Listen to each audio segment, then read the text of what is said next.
Bienvenue pour ce téléséminaire international des IREM du 10 septembre 2021.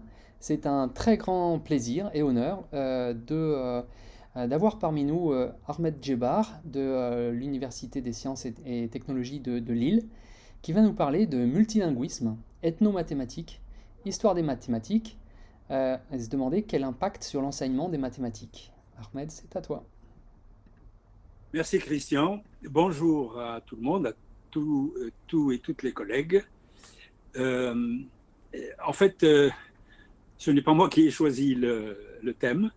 C'est Christian et Bernadette, que je saluerai après quand elle arrivera. Et donc, j'ai accepté le thème et puis ensuite, j'ai été piégé parce que, évidemment, c'est un thème qui déborde largement euh, du domaine de mes compétences. Mais je me suis dit, après tout, je vais le concevoir. Je vais concevoir cette intervention comme une causerie auprès de vous.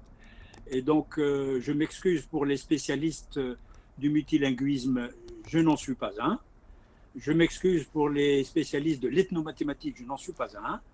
Donc, moi, je suis mathématicien de formation et ensuite, j'en suis arrivé à l'histoire des mathématiques d'abord comme amateur, comme ça arrive, ce n'est pas déshonorant, puis ensuite comme chercheur et comme producteur d'un discours d'histoire des mathématiques.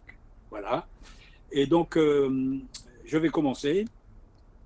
Alors, avant de commencer vraiment le démarrage du thème, je voudrais quand même remercier le, les organisateurs du Téléséminaire international des IREM pour cette initiative. Parce que quand nous partons à la retraite, c'est-à-dire les enseignants de maths ou de didactique ou d'ailleurs, d'autres domaines, eh bien, il y a une loi humaine qui fait qu'on a tendance à se faire oublier. Euh, Même si on écrit des articles pratiquement tous les ans, mais on se fait oublier par le grand public que nous aimons beaucoup parce que moi je suis de la catégorie de ceux qui veulent communiquer avec les collègues. Voilà. Donc quand je reçois une invitation pour avoir le plaisir pendant 1 heure et demie, 2 heures de converser, d'échanger avec les collègues, eh bien j'en suis ravi, même si la conférence ne sera pas terrible. Donc ne soyez pas déçus dès maintenant. Alors, donc je tenais aussi à préciser que le groupe de recherche sur l'enseignement des mathématiques en Afrique m'a déjà invité 2 fois. Euh, je le dis comme ça puisqu'ils sont associés aux IREM quand même. Et en 2010 et en 2014. Et j'ai parlé d'ethnomathématiques essentiellement. Vous voyez, je récidive aujourd'hui. Et surtout, j'ai rendu hommage à un grand spécialiste d'ethnomathématiques qui nous a quittés, Paulus Gerdès. J'en parlerai aussi, évidemment, de mon exposé. Et puis, je tenais à préciser que grâce à cette conférence, eh bien, j'ai appris beaucoup de choses parce que j'ai lu beaucoup de choses à partir du moment où j'ai décidé de faire cette conférence. Et donc, en particulier, je remercie tous les collègues qui vont peut-être se reconnaître à partir d'informations que je vais donner. En particulier, j'ai été ravi de découvrir, seul, comme un grand, eh bien, les copies des interventions de certains collègues qui sont intervenus avant moi dans le téléséminaire international des IREM. En particulier, le domaine que je connais le moins, c'est le multilinguisme et l'enseignement des mathématiques. Alors, par exemple, j'ai noté ici que j'ai lu l'article de Madame Safia Hacher d'Algérie. J'ai lu sur le bilinguisme. J'ai lu l'article de Madame, je pense que c'est une dame parce que je ne peux pas juger, Eritiana Andriana Rivoni du Madagascar. Et puis un article de Sonia Ben Nejma de Tunisie.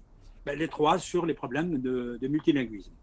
Évidemment, j'ai lu d'autres choses et en particulier, je ne pouvais pas faire cette conférence sans commencer par remercier tous ceux qui m'ont éclairé avec leurs articles ou leurs contributions antérieures, en particulier le professeur Saliou Touré, qui a dirigé un laboratoire, probablement le premier laboratoire en Afrique sahélienne, qui a mis en pratique, en application, les travaux d'ethnomathématiques sur l'Afrique, bien sûr.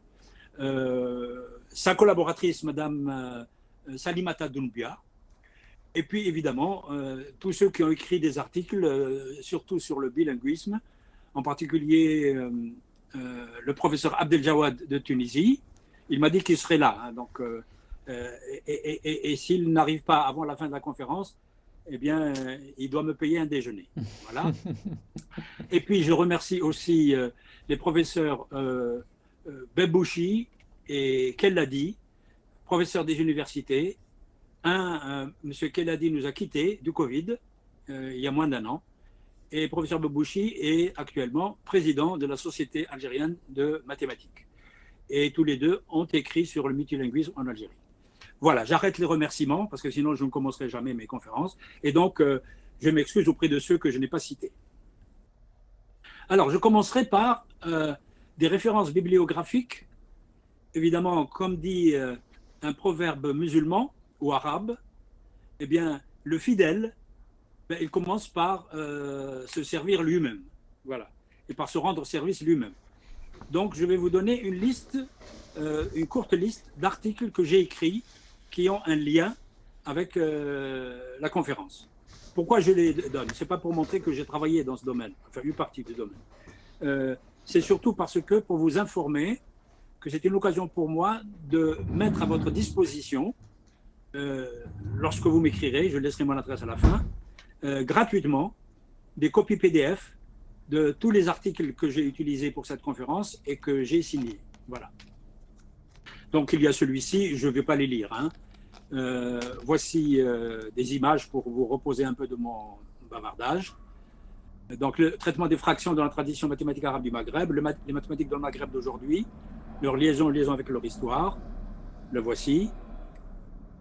Les mathématiques dans les systèmes éducatifs du Maghreb à la lumière des dernières réformes. Celui-là est beaucoup plus précis et beaucoup plus lié au bilinguisme ou au multilinguisme. Les pratiques mathématiques au prisme des cultures en pays d'islam, qui est une publication de l'IREM de Lille, je crois. Marc me corrigera si je me trompe. Peut-être que ça a été publié dans Repères aussi. Et voilà. Bon, c'est écrit un tout petit, je suis désolé, mais je vous signale que la version PDF de cette conférence est à votre disposition, complète. Je peux vous l'envoyer si vous m'écrivez. Alors, contextualisation des thèmes de cette conférence. Il y a d'abord le contexte historique, qui est celui de la phase des indépendances. Évidemment, j'évoquerai la phase précoloniale, coloniale et même précoloniale. Le contexte politique, c'est l'intervention plus ou moins forte des affirmations identitaires à travers les langues. Alors, je distingue les affirmations identitaires, les comportements ou les activités culturelles au sens large et les initiatives à caractère plus politique liées au phénomène de l'islamisme politique. Ce sont trois phénomènes que l'on a observés, en particulier dans les pays du Maghreb. Il y a le contexte culturel. Donc les langues précoloniales des populations concernées vont jouer évidemment, comme vous le savez, beaucoup d'entre vous, un rôle important. Le tamazirt, qui est le nom actuel du berbère du Maghreb.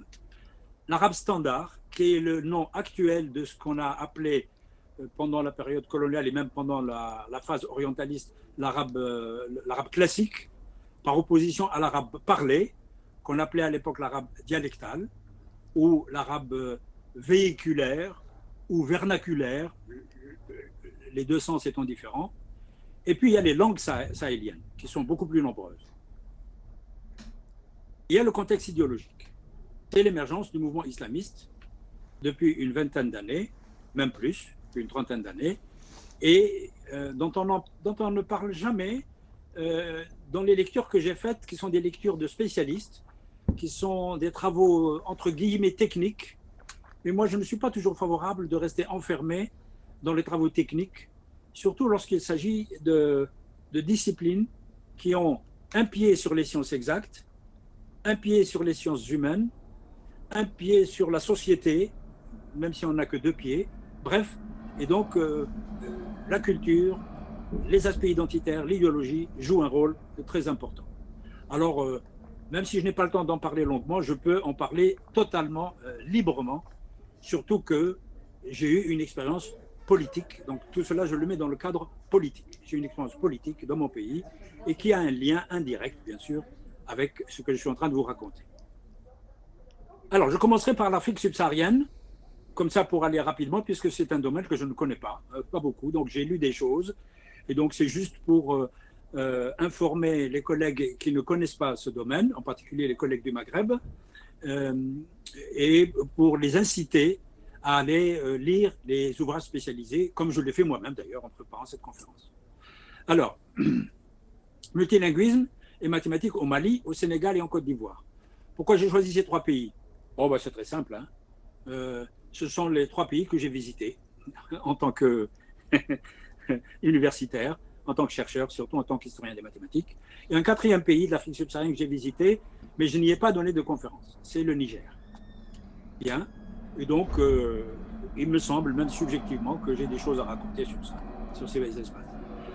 Alors, il y a la période coloniale, précoloniale. Naissance et développement partiel d'un enseignement des mathématiques en arabe, parallèlement, puis parallèlement dans quelques langues locales. Quand je dis local, en fait, c'est régional, c'est tout l'espace sahélien, et puis local dans certaines régions, beaucoup plus que dans d'autres de cet espace sahélien. Il y a la période coloniale. L'enseignement mathématique en français est dominant, si ce n'est exclusif, même pour les mathématiques les plus élémentaires, même au Maghreb. Période post-coloniale, alors à partir de 1960, parce que les indépendances des pays sahéliens, c'est 1960, et puis les pays maghrébins, c'est à partir de 62, 56, 58, 62. Donc il n'y a pas une grande distance en fait. Alors, dans la période postcoloniale, enseignement mathématique majoritairement en français, ça c'est pour donner une vision globale. Hein. Expérience d'enseignement en langue véhiculaire au Mali et au Sénégal. Et puis je parlerai plus en détail du Maghreb après. Alors, le cas du Sénégal. Il y a 21 langues nationales. La langue véhiculaire dominante, le Wolof, à peu près 85% d'après mes lectures. Peut-être qu'elles ne sont pas très récentes, mais je m'en excuse. La langue officielle, c'est le français, par opposition aux langues nationales, bien sûr. Il y a une expérience de bilinguisme en mathématiques qui a démarré à partir d'un certain moment. Et voici un livre sur les mathématiques en Wolof. Donc, il y en a plusieurs en dessous.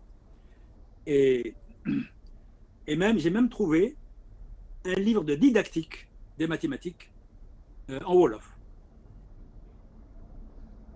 Alors, je ne parlerai pas du contenu de cette expérience de bilinguisme d'une manière détaillée parce que je ne suis pas spécialiste. Et donc, je pourrais donner quelques éléments dans la discussion si ça vous intéresse. Le cas du Mali. Il y a 13 langues nationales. Le Bambara, qu'on appelle aujourd'hui le Bamanankan, ou Bamanankan, je m'excuse pour la prononciation, c'est la langue nationale majoritaire, 51%. Il y a les autres langues nationales sont pratiquées avec moins de 10% de locuteurs. Le Peul, le Dogon, le Soninké, Malinké, Songhai, Minyanka, Tamashek. Le Tamashek, en fait, c'est le berbère, la variante berbère des populations touareg du sud du Maghreb et du nord du Mali. La langue officielle, c'est le français. Alors, il y a au Mali aussi une expérience de bilinguisme, moins avancée à ma connaissance que celle du Sénégal. En 1987, expérimentation en première, troisième année primaire, initiation en Bambara, au concept et à la terminologie du calcul. Et j'ai retrouvé à la dernière minute des éléments plus détaillés. C'est donc, dès la première année, il y a 100% de langue nationale, Bambara, pour les mathématiques, dans le primaire. Pour la deuxième année, 75% en langue nationale et 25% en français. Alors, c'est une expérience très, très originale que je souhaiterais étudier parce que c'est la première fois où, à ma connaissance, on introduit graduellement, non pas la langue nationale, mais plutôt le français. Et on diminue la part de la langue nationale. Alors, je ne connais pas les résultats de cette expérience, elle est en cours, et donc ça serait intéressant de la suivre. Donc, deuxième année, 75% de langue nationale et 25% de français en mathématiques. Troisième et quatrième année, 50% en langue nationale et 50% en français. Et quatrième année, donc en fait, oui, retour au français, d'accord, mais je précise, de cinquième, sixième année, 25% en langue nationale, 75% en français. Alors, je ne sais pas si, depuis ces informations que j'ai récupérées et qui ne sont pas bien datées, s'il n'y a pas eu finalement un retour complet au français. Donc, ce sera l'occasion, évidemment, des discussions entre nous. Et si vous avez des informations, je suis preneur. Alors, je n'ai pas aussi, j'ai lu quelques articles, mais il faut lire beaucoup plus d'articles pour savoir s'il y a eu un bilan objectif sur cette expérience tout à fait originale du Mali. Le cas de la Côte d'Ivoire. Le cas de la Côte d'Ivoire, c'est le plus simple. C'est vraiment le plus simple, vous allez voir. Période coloniale, c'est dû évidemment à la sociologie, c'est dû à des facteurs liés précisément à l'histoire de la Côte d'Ivoire. Période coloniale, circulaire de 1939, autorisation de l'usage des langues indigènes. Ça, c'est très, très, très original dans les apparences, comme vous voyez. Ça, c'est une citation. À titre complémentaire pour l'enseignement pratique et pour l'éducation professionnelle ou ménagère, mais pas pour le reste. Donc, pour les mathématiques, entre guillemets, nobles, eh bien, ce sera le français. Rédaction de quelques manuels en langue véhiculaire ou vernaculaire, le baoulé, le dioula, l'atié et adiokrou. Je n'ai pas trouvé, malheureusement, d'illustration de cette initiative. En 1944, à la conférence de Brazzaville, abandon du multilinguisme dans l'enseignement professionnel. Et avec l'arrêté de 1945, interdiction de l'usage des langues locales ou régionales dans l'enceinte de l'école. Donc, c'est le français qui est exclusif. Et qui devient donc la langue en particulier des mathématiques. Pour la période postcoloniale, alors vous voyez ici, la Côte d'Ivoire, elle bat le record des langues locales. Une soixantaine de langues locales. Vous voyez la carte, et elles n'y sont pas toutes. Parmi les plus utilisées, le dioula et le baoulé. Ce sont des utilisations intra-ethniques. La langue officielle reste le français. La langue véhiculaire et vernaculaire reste le français. Et donc l'enseignement est exclusivement en français, à ma connaissance, dans tous les cycles, sauf s'il y a des changements ces dernières années que je n'ai pas suivis et dont je n'ai pas connaissance. Voilà, j'ai balayé rapidement, je m'en excuse. Je l'ai fait surtout pour les collègues enseignants du Maghreb qui ne connaissent pas vraiment. Et ça, c'est une faiblesse notoire, en particulier même chez nos historiens, même chez nos hommes politiques, etc. Nous avons une connaissance souvent très pauvre, très indigente et très approximative et parfois nulle. Je l'ai testé quand j'avais des responsabilités politiques concernant la vie, les activités, les initiatives, en particulier culturelles et scientifiques, de nos voisins, comme vous voyez sur la carte, qui entourent le Maghreb, puisque ça part à partir de la Mauritanie, puis ensuite vous voyez, il y a le Mali, le Tchad, le Niger, le Sénégal, etc., etc. Alors, multilinguisme et mathématiques, les expériences des pays du Maghreb. Les 4 langues parlées ou écrites sont l'arabe standard et classique, je parle d'aujourd'hui, le tamazirt, c'est-à-dire anciennement le berbère, Mais le tamazight avec ses variantes, il y a plusieurs variantes, il n'y a pas de grande différence sur le fond. En Algérie même, sans parler d'autres régions du Maghreb, comme au Maroc. En Tunisie, le tamazight est très très minoritaire, c'est la région la plus arabisée. On le trouve dans l'île de Djerba. Alors, vous remarquerez, je ne parle pas de la Libye, parce que ma conférence porte sur les pays anciennement francophones, ou encore francophones. Voilà, c'est la raison pour laquelle j'ai mis la Libye de côté. Et l'Égypte, bien sûr. Donc le nord de l'Afrique a été un peu amputé. Et donc il y a l'arabe parlé, qu'on appelait avant l'arabe dialectal. L'arabe parlé a aussi évidemment des petites variantes. Et puis il y a le français. Les deux langues des mathématiques, c'est l'arabe standard et le français. À ma connaissance, il n'y a pas d'enseignement des mathématiques en arabe parlé et il n'y a pas encore d'enseignement des mathématiques en tamazight, sauf peut-être des expériences dont je ne connais pas l'existence. C'est tout à fait possible. Voilà.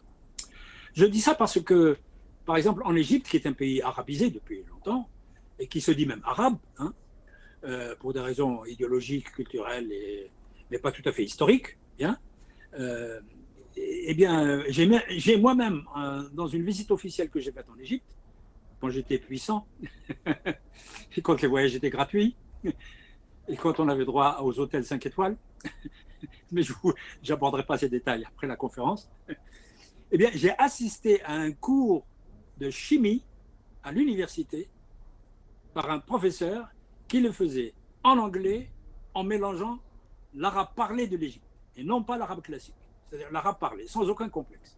Eh bien, ce phénomène, il n'existe pas, il n'existait pas pendant longtemps, mais il est apparu à un moment donné, en tout cas en Algérie, puisque c'est le pays que je connais le mieux.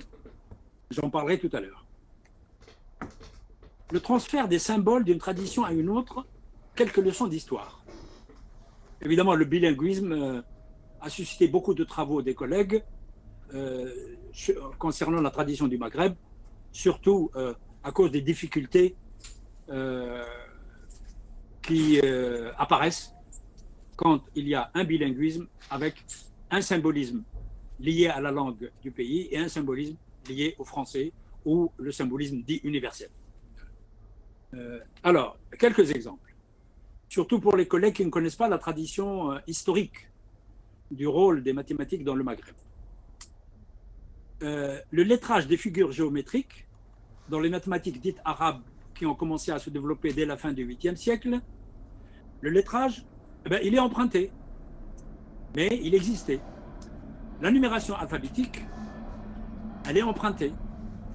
Et le lettrage et la numération alphabétique, eh bien, c'est uniquement une transcription, depuis le 9e siècle, une transcription de la numération alphabétique et du lettrage alphabétique, de la géométrie grecque pour le lettrage géométrique, de l'astronomie grecque pour le lettrage astronomique et pour la numération, pour le calcul astronomique. Alors c'est un tout petit, mais comme vous aurez après le PDF, vous verrez dans le détail, vous remarquerez que alpha donne A en arabe, bêta donne B, gamma donne G, delta donne D. Donc c'est en fait une transposition, quand c'est possible, des sons, des lettres et des voyelles, des phonèmes grecs vers les phonèmes arabes. Voilà. Donc ils ne se sont pas cassés la tête, et surtout, à ma connaissance, nous n'avons pas de traces de débat culturel ou idéologique sur des oppositions éventuelles contre ce transfert de symbolisme d'une tradition mathématique grecque, païenne, chrétienne ensuite à l'époque byzantine, et vers le transfert dans une société musulmane, arabophone pour les mathématiques à Bagdad. Et donc c'est une leçon d'histoire. Et puis il y a aussi le symbolisme numérique indien, qui va devenir international comme vous le savez, c'est les chiffres arabes aujourd'hui. Eh bien ce symbolisme, il est indien, quel que soit le discours aujourd'hui, même dans les médias, même dans des ouvrages de vulgarisation, même chez les enseignants. Eh bien on continue à dire que les chiffres indiens sont arabes. Alors voici les chiffres indiens.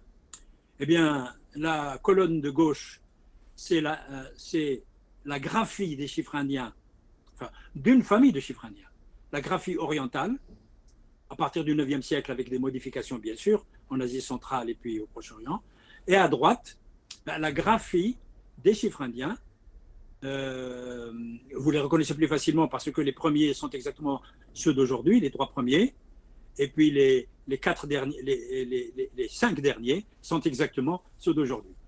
Eh bien, ça, c'est l'écriture, la graphie andalousienne, et maghrébine, de l'Occident musulman. Alors, ces 2 transferts, eh bien, n'ont pas posé, à notre connaissance, de problème. Nous n'avons pas, en tout cas, de discours qui ont porté sur ces transferts de 2 espaces culturels païens, d'ailleurs, vers l'espace musulman et vers la tradition mathématique naissante. Alors, exemple de tradition locale. Alors là, il y a quand même eu des résistances dans la tradition, mais sans discours idéologique. Prenez l'exemple qui est là, 182 628. Alors nous, aujourd'hui, on dit 182 628, de gauche à droite. La lecture en arabe standard, elle est de droite à gauche, dans les écrits, je dis bien, dans les écrits anciens et mathématiques. Alors, elle est comme ça, elle est 8, 20, 6, 100, 2000, donc on continue, droite à gauche, 2000, 80, 1000 et 100 000. Et donc, c'est tout à fait cohérent du point de vue de la langue arabe. Bien. Lecture en arabe parlé. Alors là, vous allez voir, il y a un changement. On ne sait pas à quel moment c'est apparu, mais comme aujourd'hui, l'arabe parlé intervient de plus en plus dans les cours de mathématiques, dans le primaire, en particulier, j'en suis sûr, en Algérie, eh bien, regardez ce qui se passe. Mais ça, apparemment, ça ne perturbe pas du tout l'élève, parce que là, c'est la langue maternelle. Donc, il a appris déjà à compter comme ça, à compter d'une manière qui est différente du comptage traditionnel classique que j'ai déjà présenté. Donc, en arabe parlé, on dit ceci, 102, donc 102, 80. Donc, il y a les centaines de milliers, les dizaines de milliers, pardon, les milliers, puis les dizaines de milliers. Donc, les unités sont entre les centaines et les dizaines. Et puis, on continue. Et 600, 8, 20. On ne dit pas 28, on dit 8, 20. Alors, ça paraît totalement incohérent. Et pourtant, ça a fonctionné. Moi qui suis un produit estampillé de la période coloniale, donc j'ai été à l'école de la République, comme on l'appelait à l'époque, et puis j'ai été à l'école coranique de mon père, j'ai été aussi dans un lycée bilingue en arabe classique.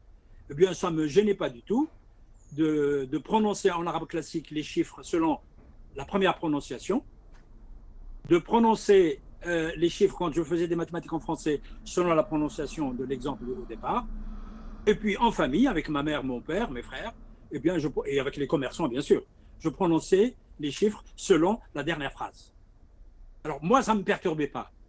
Mais je ne veux pas dire que le travail des didacticiens est inutile parce que ça ne perturbait pas un enfant comme Djebar pendant la colonisation. C'était juste pour vous faire sourire. Le symbolisme arithmétique au Maghreb. Alors, le symbolisme au Maghreb est allé très loin, bien avant l'Europe d'ailleurs. Et malheureusement, lorsqu'on a des débats aujourd'hui, lorsqu'on a eu des débats sur le symbolisme et le bilinguisme, beaucoup de gens qui étaient partisans de l'arabisation totale étaient totalement ignorants de l'histoire des activités mathématiques dans l'ère arabo-musulmane. Et donc, leur comportement était animé uniquement par des considérations identitaires ou idéologiques. Alors, les fractions simples. Alors, comme Marc Moyon le sait très bien, et puis d'autres collègues comme Hamid Hatfi, comme Abdjawad, etc., la barre de fraction apparaît, d'après nos connaissances aujourd'hui, dans des textes mathématiques écrits en arabe, produits probablement à Séville, mais elle va se diffuser largement au Maghreb. Donc c'est le Maghreb qui va lui donner une histoire de plusieurs siècles. Et puis, comme vous le savez, ça a circulé en Europe. Et donc, voilà, à fraction simple, il n'y a pas de problème. La fraction liée. Alors, dans la tradition mathématique arabe, surtout de l'Occident musulman, il y a fraction simple, fraction liée. Là, voilà. Ça, c'est le symbolisme. Qu'est-ce que ça veut dire? Comme on lit de droite à gauche, ça veut dire, voilà, ça veut dire, ah, excusez-moi, là, c'est pas de ma faute. C'est lié au passage de mon PowerPoint. Désolé, c'est de ma faute alors, j'ai pas vérifié. Non, non, non, on n'avait pas le temps de vérifier. Mais je lis, je sais, je sais. Donc, c'est A sur B. Alors, suivez-moi de droite à gauche. A sur B plus C sur D de 1 sur B. Donc, le B est un dénominateur à la fois pour A sur B et dénominateur pour le C. Voilà. Donc, le troisième, la fraction dissociée. Alors là aussi, c'est complètement perturbé. Donc, la fraction dissociée, c'est A sur B, ensuite un blanc, toujours de droite à gauche, ensuite C sur D. Qu'est-ce que ça veut dire? Ça veut dire tout simplement A sur B, on commence à droite, plus C sur D. Et enfin, la fraction partitionnée. Celle-là, elle s'écrit, oh là là, c'est la pagaille. La fraction partitionnée, dans les manuscrits, c'est un trait de fraction, en fait, continu, et puis à droite, A sur B, et à gauche, C sur D. Mais la fraction, le trait de fraction est continu. Mais ça ne veut pas dire du tout le A sur B, C sur D de la deuxième ligne, avec la fraction continue. Parce que vous voyez quelque chose ici, qui est tout petit parce que ça a été transformé dans le transfert vers Lyon. C'est une barre verticale pour montrer que c'est différent de celui-là. Alors ça veut dire tout simplement, voilà. Alors il y a Sonia Ben Nejma qui a levé la main. Vous voulez dire quelque chose? Bonjour, bonjour Monsieur Ahmed. Oui, Je suis ravie d'être parmi vous. Excusez-moi, c'était vraiment une erreur de ma part parce que j'ai pas pu me connecter tout à l'heure. ah, Donc j'ai mal appuyé sur le bouton. Excusez-moi. Hein. Non, non, non, c'est pas grave. J'étais prêt à répondre à votre question. Il n'y a pas de problème. Donc je continue. Merci à vous. Merci. Donc A sur B, c'est en fait A sur B multiplié par C sur D. C'est fraction partitionnée. A sur B multiplié par C sur D. Alors vous allez me dire, mais pourquoi ils n'ont pas choisi des symbolismes beaucoup plus simples, un symbolisme beaucoup plus simple? Alors je ne peux pas répondre. Hein.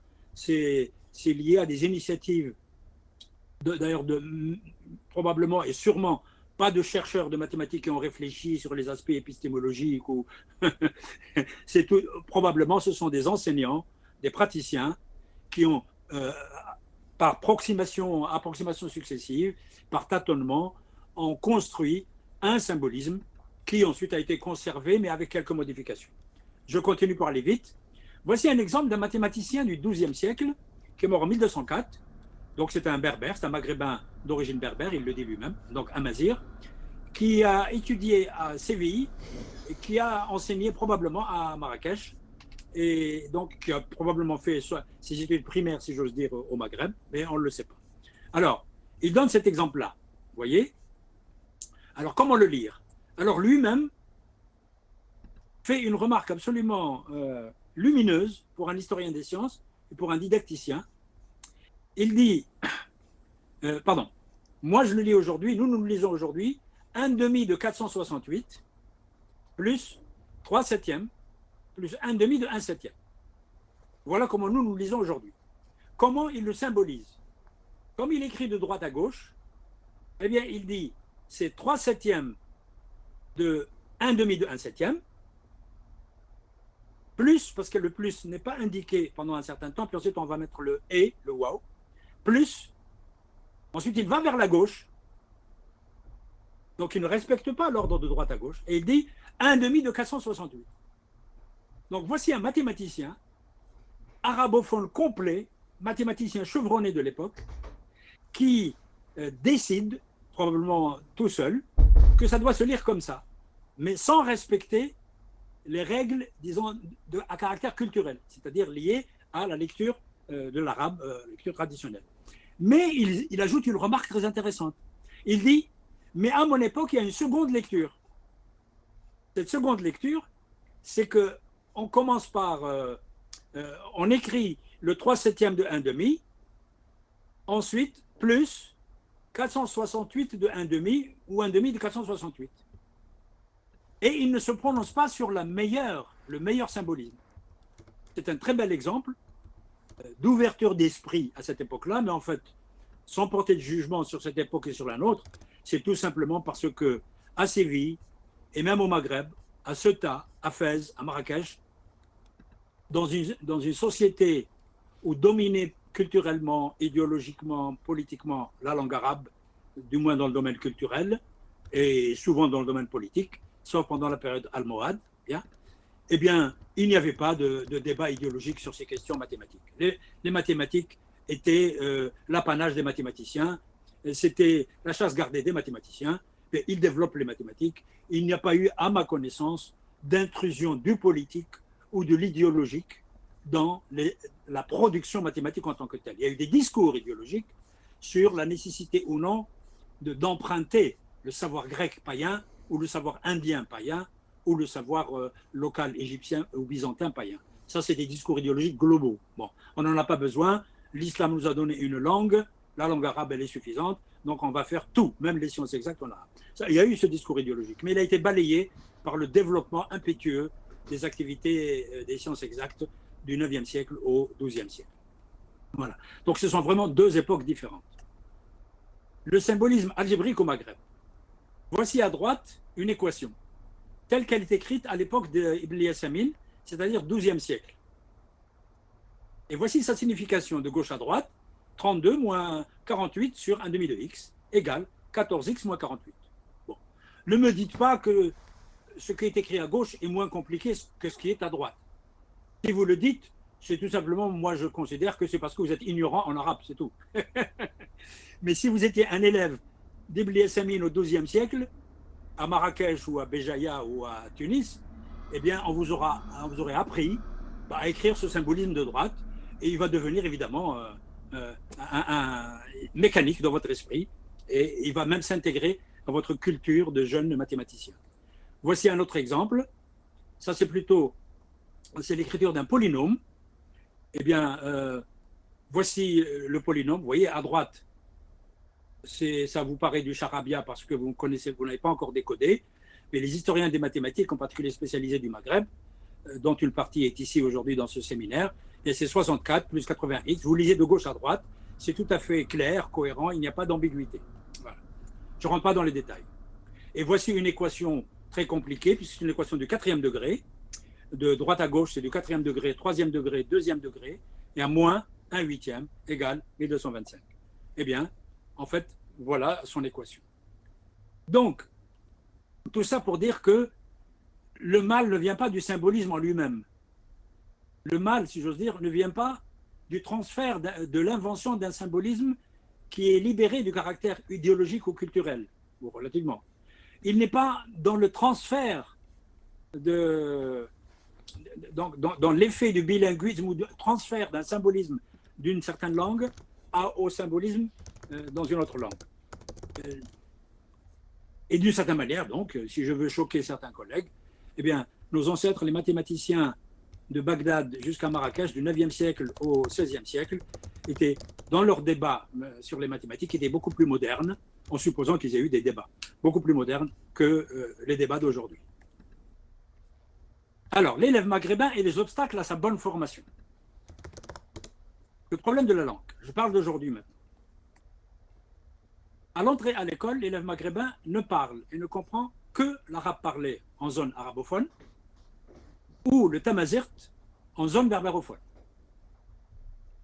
Sauf dans quelques couches sociales, depuis la colonisation, couche sociale très infime, mais qui va se développer paradoxalement pendant l'indépendance, où les enfants, à la maison même, sont initiés à la fois au tamazirt et au français, ou bien à l'arabe parlé et au français.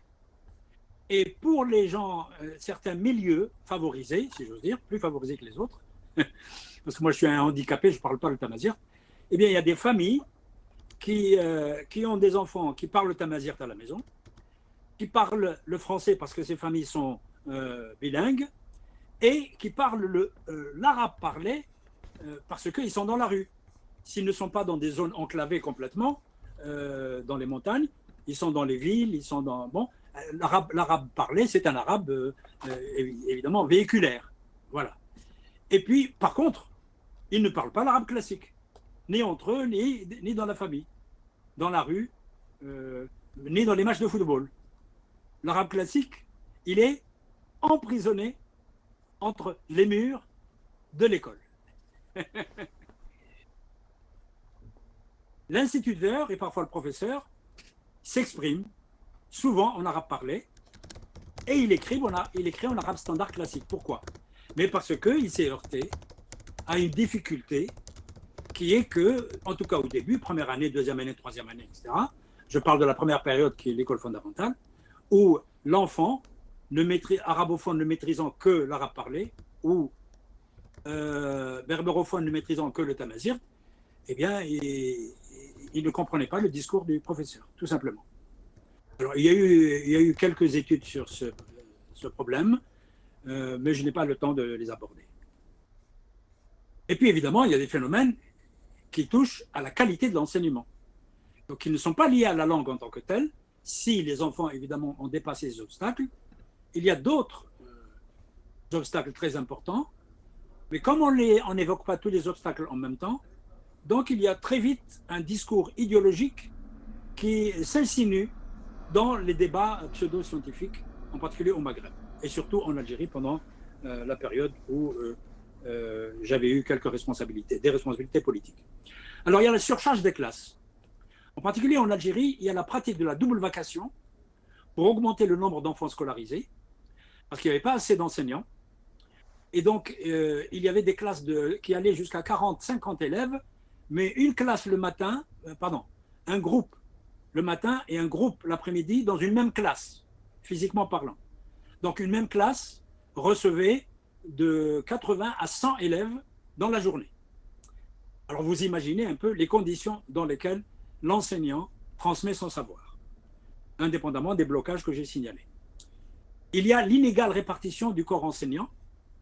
Le Nord était beaucoup plus privilégié, surtout quand les enseignants avaient un choix à faire, comme les médecins à un moment donné en Algérie. Et surtout, l'inégalité va toucher surtout le fait que les meilleurs enseignants vont être recrutés beaucoup plus au Nord. Et donc, il y a le côté de la faiblesse du niveau de formation de l'enseignant. Donc, on va recruter et dispatcher dans certaines régions, je ne dis pas que c'est général, hein, par défaut, si vous voulez, les moins bons sont dans les régions les plus difficiles. Et puis, il y a la pédagogie pratiquée. Là, je ne l'aborde pas maintenant parce que c'est très compliqué.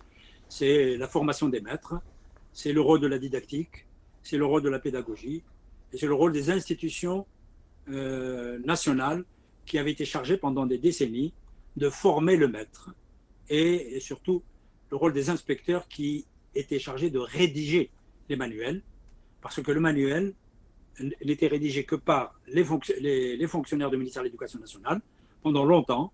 Ce n'est que dernièrement, il y a peut-être une décennie et demie, où on a ouvert un peu la porte à l'école privée, du moins pour l'Algérie, aux éditeurs privés. Je parle de l'Algérie.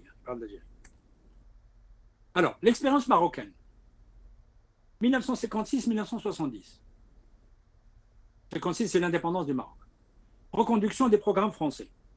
Bon, là, je ne m'adresse pas aux collègues maghrébins qui connaissent beaucoup de choses, quoique je ne sais pas si les collègues maghrébins connaissent l'histoire de leurs voisins.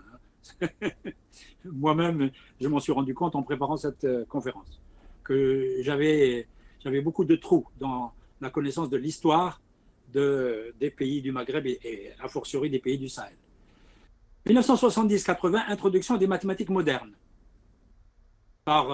Uniquement parce que, il y avait la puissance française et puis ce qui se faisait, qui était jugé bon en France, était transposé plus ou moins bien dans les colonies, à la fois d'ailleurs au Maghreb et dans les pays du Sahel. 1981, début d'une réforme du système éducatif. Abandon partiel des mathématiques modernes, réintroduction de la géométrie euclidienne, arabisation progressive de l'enseignement des mathématiques primaire et collège, puis lycée, 1989, avec conservation du symbolisme international, universel, enseignement supérieur en français. Je dois toutes ces informations à mon collègue et ami, le professeur Accard, qui non seulement a été un grand professeur de mathématiques au Maroc, puis à Bordeaux, puis retour au Maroc, mais il a eu, comme moi, une expérience rare d'être décideur au ministère de l'Éducation nationale. En 2006, enseignement du français à partir de la deuxième année primaire. En 2016, nouvelle réforme, enseignement du français à partir de la première année primaire. Francisation de l'enseignement des sciences exactes dans tout le cursus scolaire. Il était déjà en français dans le supérieur. D'ailleurs, cette francisation décidée en 2016, elle a provoqué un clash politique qui est que le chef du gouvernement de l'époque était de coloration islamiste. Bon, on le qualifie dans la terminologie maghrébine d'islamiste modéré. Bon, donc je respecte les terminologies officielles. Et je me souviens très bien du clash en pleine Assemblée nationale, enfin je l'ai lu, où il fustigeait son ministre de l'Éducation, parce que le ministre de l'Éducation a décidé d'une réforme, et en particulier du recul de l'enseignement du français, non plus en deuxième, troisième année, mais en première année primaire, et de la francisation de l'enseignement des sciences exactes, deux options qui n'étaient pas du tout dans le programme des islamistes du gouvernement marocain. Alors je raconte cette anecdote parce que comme ça tombe bien, aujourd'hui la politique nous rattrape. Eh bien, on a appris aujourd'hui que la décennie de l'islamisme du gouvernement marocain dirigé par des islamistes modérés s'est arrêtée puisque maintenant c'est un libéral qui, semble-t-il, va constituer le gouvernement. Alors, on ne sait pas ce qui va se passer. J'espère que sa préoccupation première, ce n'est pas une nouvelle réforme des mathématiques. Mais restons vigilants. L'expérience tunisienne. J'ai presque fini, là, ne vous inquiétez pas. 1956-1958, enseignement des mathématiques en français. 56, c'est l'indépendance. 1958, première réforme, arabisation des mathématiques dans les 3 premières années du primaire. 1978, deuxième réforme, arabisation de tout le cycle primaire, 6 ans, symbolisme international de gauche à droite. Donc là, on introduit le symbolisme international, mais avec les phrases arabes, évidemment, qui accompagnent le symbolisme de droite à gauche. 1991-2002, troisième réforme, extension de l'arabisation au collège, symbolisme international de gauche à droite.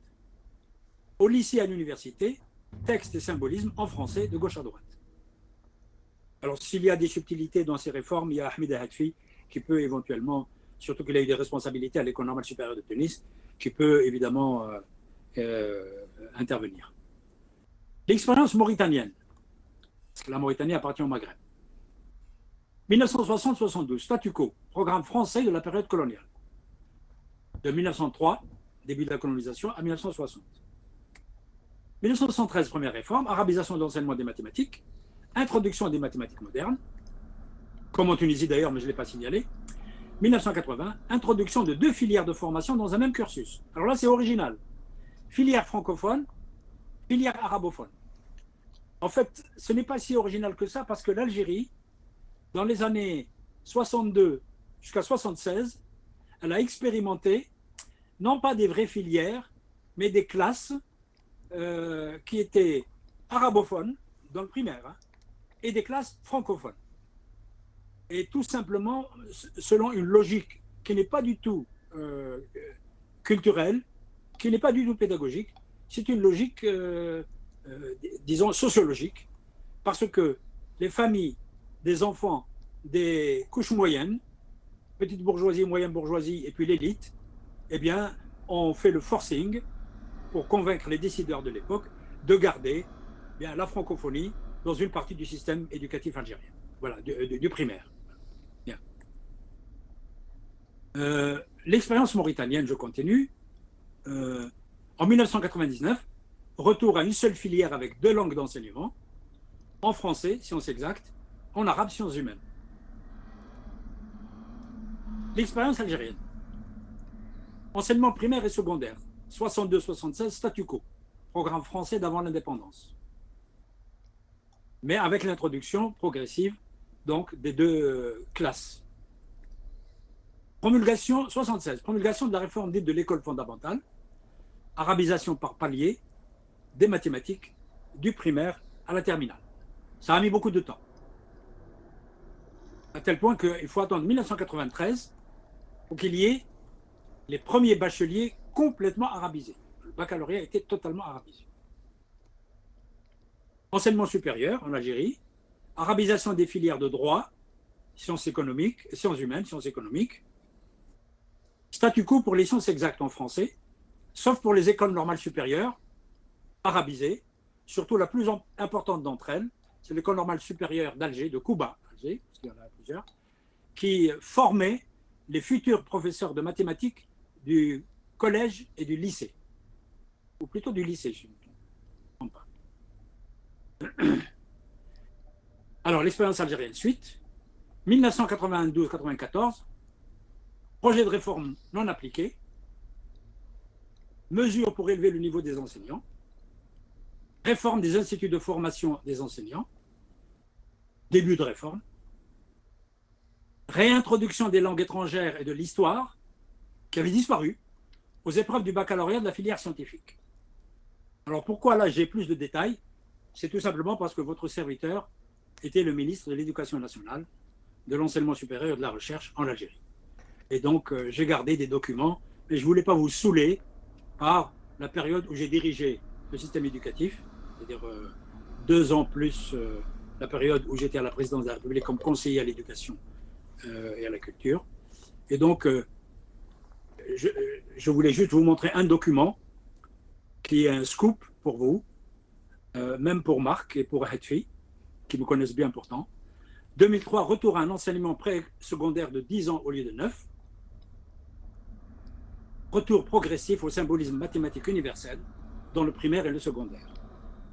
Alors, moi, dans la réforme avec mes collaborateurs, j'avais l'intention de, pas à pas et puis progressivement, d'introduire beaucoup de réformes, en particulier sur la langue tamazight, de l'introduire progressivement, des réformes sur l'histoire, des réformes sur les mathématiques, mais évidemment,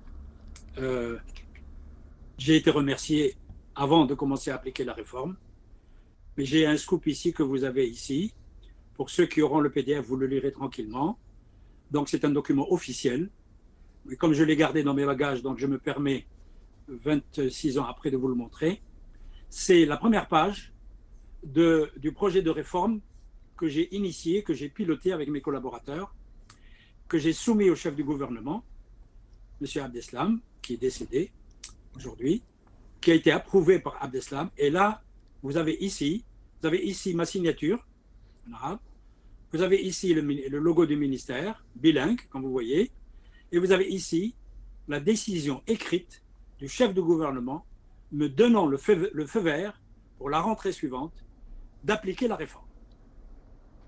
À la rentrée suivante, il n'était plus Premier ministre, il y avait un deuxième Premier ministre qui m'a encouragé pour préparer la réforme, mais non pas dans l'année, mais l'année suivante encore. L'année suivante encore, on n'y était plus, ni lui ni moi. Et donc, la réforme a été enterrée. Le projet de réforme a été enterré. Mais ce n'est pas le seul projet de réforme conçu, rédigé, appliqué partiellement dans certains pays des anciennes colonies de France, françaises, et qui a été abandonné. C'est juste un exemple, bon, qui est beaucoup plus concret puisque ça me concerne. Exemple de bilinguisme au Maghreb. Là, j'adopte les résultats du professeur Abdeljawad. Regardez d'une manière concrète comment intervient le bilinguisme dans des opérations arithmétiques lorsqu'il y a le mélange symbolisme universel et langue arabe, puisque le discours mathématique, il est en arabe. Évidemment, ce que je vous montre, ce n'est pas uniquement en Tunisie, c'est valable donc au Maroc, en Algérie, en Tunisie, à des époques évidemment qui ne sont pas les mêmes.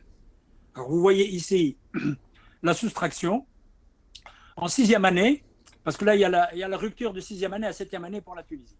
En 6e année, 848 c'est 377 pardon, c'est 1225 moins 377. Il faut lire de droite à gauche pour la 6e année. Et pour la 7e année, le même enfant qui a fait 6 ans de mathématiques en arabe, il doit lire 1225 moins 377 de gauche à droite égale 848. Pour la multiplication, la même chose. De droite à gauche en 6e année, l'enfant, il écrit et il lit 11 fois 63 moins 54. Ce n'est pas gênant pour le signe moins parce que c'est symétrique. Égale 99. L'année suivante, il doit écrire dans son calepin 11 fois 63 moins 54, égale 99. Et enfin, la division. En 6e année, l'élève tunisien, et aussi d'ailleurs l'élève algérien et l'élève marocain, dans des situations similaires, peut-être à des époques qui ne sont pas tout à fait les mêmes, eh bien, 1680 divisé par 10 égale 168. Et de gauche à droite, 1680 divisé par 10 égale 68. Écriture et lecture mixte d'une phrase mathématique. Il y a beaucoup de phrases mathématiques qui nécessitent un mixage. Voici l'exemple donné par Abdel Jawad. Alors, il y a ici, donc, en arabe, de droite à gauche, l'air du carré, et de gauche à droite, l'air du carré. Évidemment, il n'y a pas le français dans le texte, hein, c'est moi qui l'ai mis. Le symbolisme du carré EFGH, il est de gauche à droite. La phrase égale, l'air du carré, EFGH, égale de droite à gauche, il devient de gauche à droite, égale 49 mètres carrés, et là ça ne change pas, 49 mètres carrés. Donc mixage du symbolisme universel et de la phrase arabe.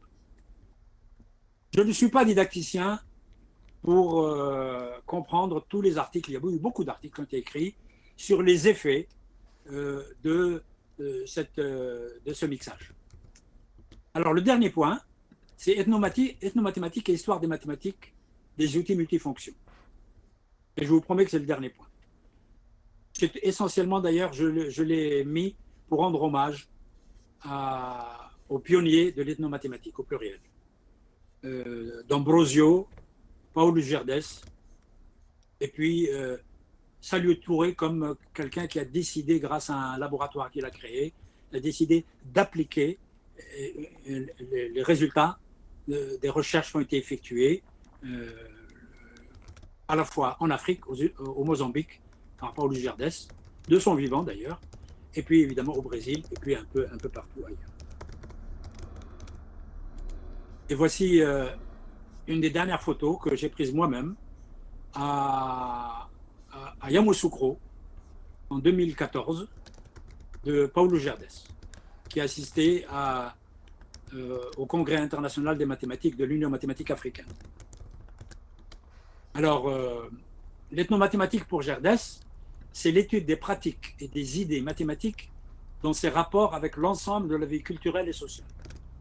Il n'y a pas qu'une seule définition. Pour les auditeurs qui sont très intéressés, je peux leur envoyer les 2 conférences que j'ai faites dans le cadre du GREMA, animé par ma collègue et amie Bernadette Denis, et en PDF, je peux vous les envoyer, où je développe toutes les conceptions de Gerdes, et surtout je montre toutes ses contributions et les ouvrages qu'il a publiés. Il nous a quittés brutalement, malheureusement, d'une maladie, à la suite d'une maladie. Alors, donc voilà, je viens d'évoquer le séminaire de Gréma. Alors, pour l'histoire des mathématiques, parce que Gerdes, comme moi, comme d'autres d'ailleurs, de nos collègues, certains sont en train de m'écouter, nous ne faisons pas la distinction sur le plan des fondements, la distinction entre ethnomathématiques et histoire des mathématiques.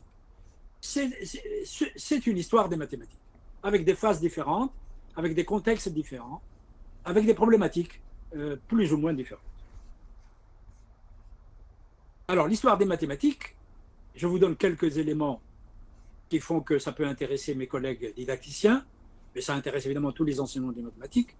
Comment les mathématiques se construisent, très important pour la pédagogie. Comment les notions naissent et évoluent. Qui sont les acteurs producteurs des mathématiques. Ça a un côté à la fois histoire de grand-mère, c'est aussi à la fois ludique. pour reposer l'élève et même l'étudiant. Je l'ai pratiqué même à l'université, dans les enseignements de première et deuxième année de mathématiques à l'université d'Orsay, Paris Sud, et à l'université de Lille. Et ça a toujours marché, À tel point qu'un jour, étant bousculé par le programme qu'il faut finir avant les examens, j'avais totalement mis de côté pendant 2 cours mes anecdotes, entre guillemets, pédagogiques et heuristiques sur de nature histoire des mathématiques. Eh bien, il y a un délégué des étudiants qui est venu me voir, qui me dit, monsieur, il y a un certain nombre de mes camarades qui vous demandent pourquoi vous avez arrêté de nous raconter des histoires sur les mathématiciens et sur les mathématiques et sur leur histoire. Voilà. Alors j'ai repris mes contes des mille et une nuits en mathématiques. À l'université, quelle relation et interaction entre l'activité mathématique et son environnement? Quelles applications PDF pour l'enseignement des mathématiques? Alors là aussi, j'ai écrit des choses sur ça. Je ne vous ai pas donné toutes les références tout à fait au début, mais nous avons publié, Gerdès et moi, avec une contribution beaucoup plus importante de Gerdès que de moi-même, parce que lui, il s'occupait de toute l'histoire des mathématiques et de l'ethnomathématique de l'Afrique subsaharienne et jusqu'à l'Afrique australe, l'Afrique du Sud. Moi, je m'occupais des mathématiques et de l'ethnomathématique du nord de l'Afrique, Égypte comprise, Libye et donc Maghreb. Et puis, je m'occupais surtout donc, de la traduction française de ce que nous publions ensemble, en particulier le bulletin de l'AMUSHMA, qui était l'organisme de l'Union mathématique africaine, qui était chargé de s'occuper d'histoire des mathématiques. Et nous avions un bulletin qui est disponible pour tous les collègues, version anglaise.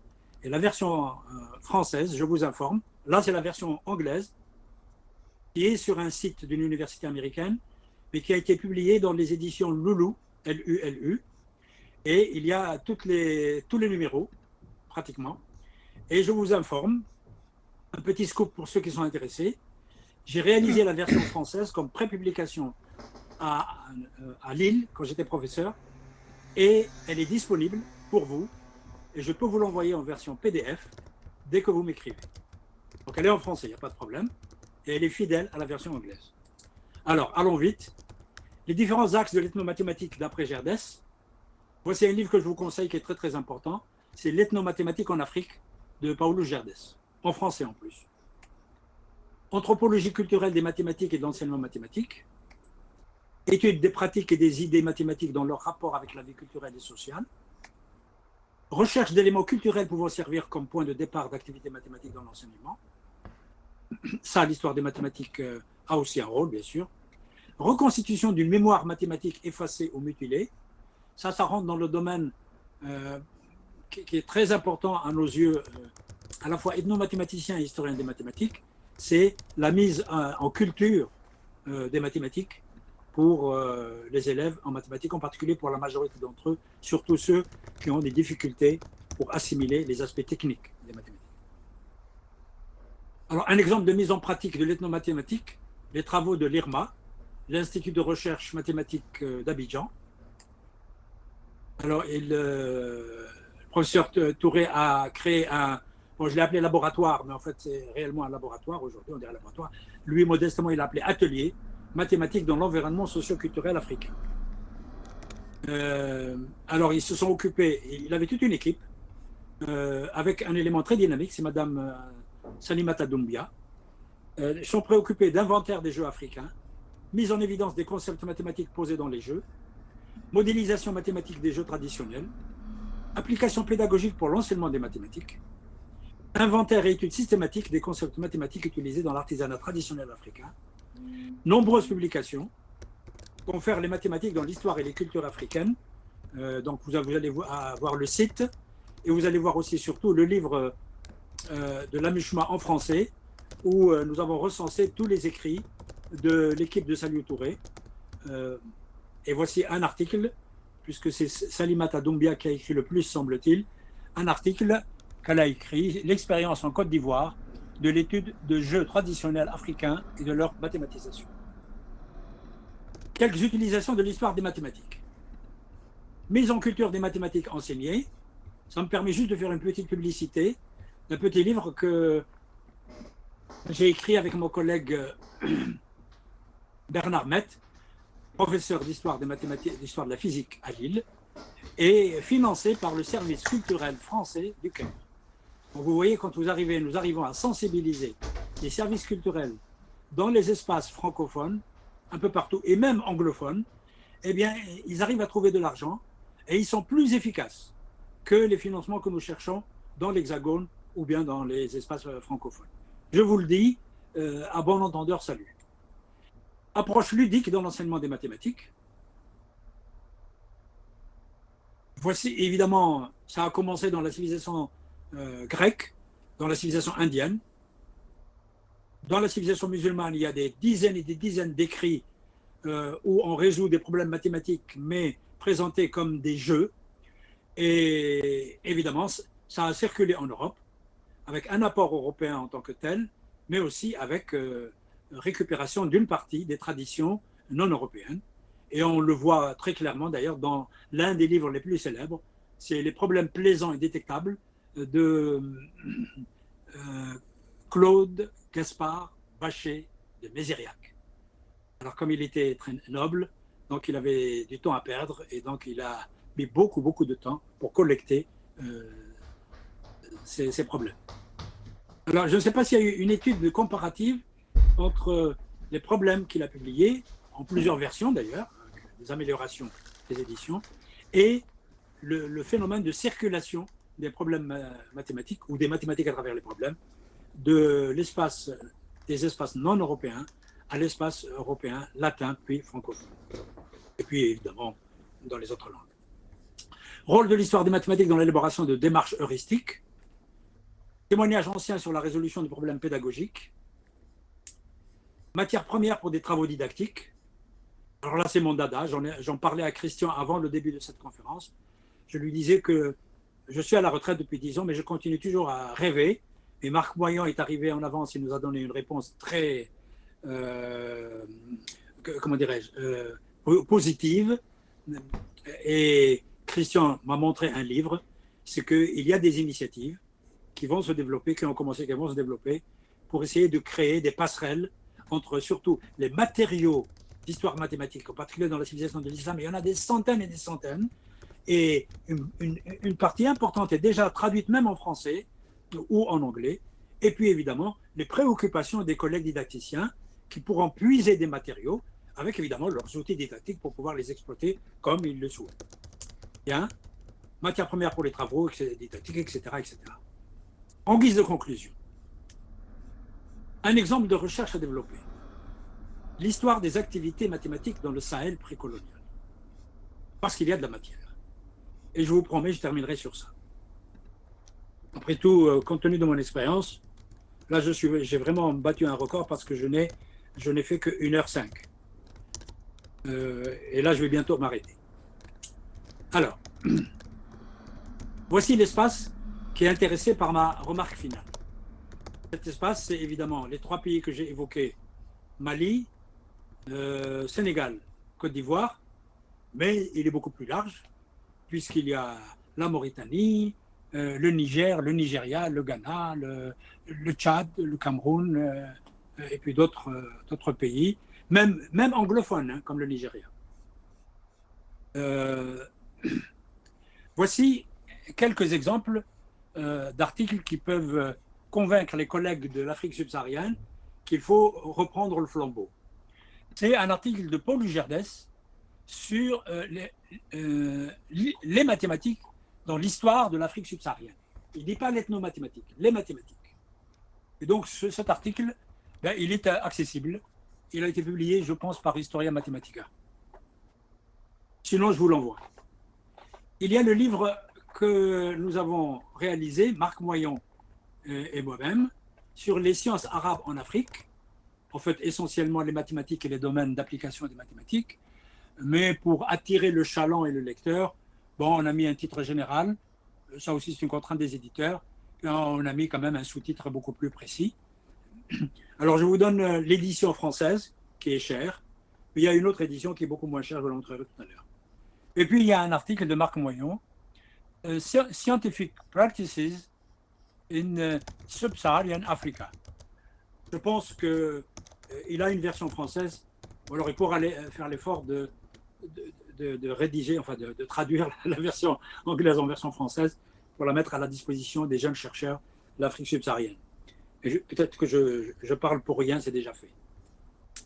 Livres mathématiques et astronomiques de l'Espagne musulmane et du Maghreb en Afrique subsaharienne, qui peuvent être des matériaux pour précisément cette dernière partie de mon intervention, et qui est de commencer à sensibiliser des jeunes chercheurs, que ce soit d'ailleurs en histoire des mathématiques, en didactique, ou même en mathématiques, et même en histoire tout court, sur ce patrimoine qui, comme vous allez voir en 2 images seulement, et je m'arrêterai, est absolument important sur le plan quantitatif du moins, et sur le plan culturel aussi, parce que ça inonde l'espace sahélien. Alors voici la 2e version du livre écrit par Djebar et Moyon. C'est une version beaucoup moins chère, publiée à Alger. Et donc, la collègue et les collègues algériens qui sont là peuvent maintenant l'acheter beaucoup moins cher que les autres collègues, mais ils peuvent aussi faire un effort de solidarité et envoyer à leurs collègues qui le demandent, la version algérienne qui coûte 3 fois moins cher. Alors, je vais me faire flageller par l'éditeur de la version parisienne, mais il m'a donné le feu vert pour parler de tout ça. Parce qu'en fait, lui-même, son édition est une activité militante, parce que c'est un grand éditeur pour l'Afrique subsaharienne. C'est les éditions Clairvaux. Alors, voici les manuscrits que nous avons repérés, Marc et moi-même, sur lesquels nous avons parfois un peu travaillé, ne serait-ce que sur le plan bibliographique, et certains n'ont pas encore été étudiés. Donc, ce sont des ouvrages de l'Andalus, c'est de la géométrie, c'est de la science du calcul, je vais vite, hein, l'astronomie, la science du calcul, l'astronomie appliquée, la science du calcul en poème.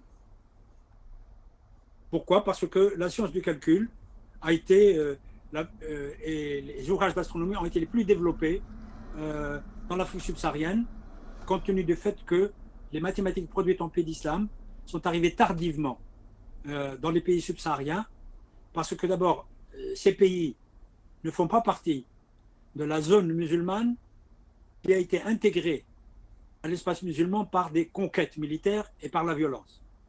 Elle a été intégrée par le phénomène d'intégration pacifique de l'extension du commerce international des musulmans, d'Orient et d'Occident musulman. Et c'est